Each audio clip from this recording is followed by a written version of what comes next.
Hi, this is for code DTC P0014, P0017, P0365, and or P0366 set with no crank or extended crank due to crank sensor position.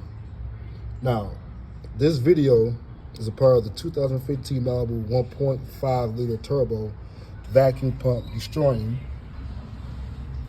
phasing. Now this reluctor wheel, this tongue, is supposed to be in line with this.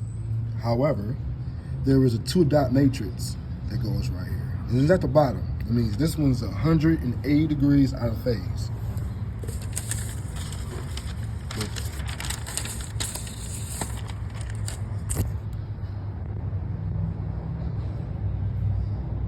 Now to check this, you do not need to remove the valve cover. But you do have to make sure that this matrix is up top. How do we do that? Well, top dead center. This matrix will be up. You remove this sensor and look straight down.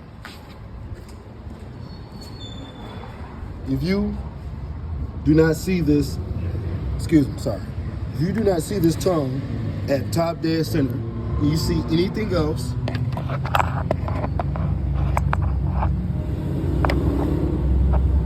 if you see anything else but this, it's out of phase.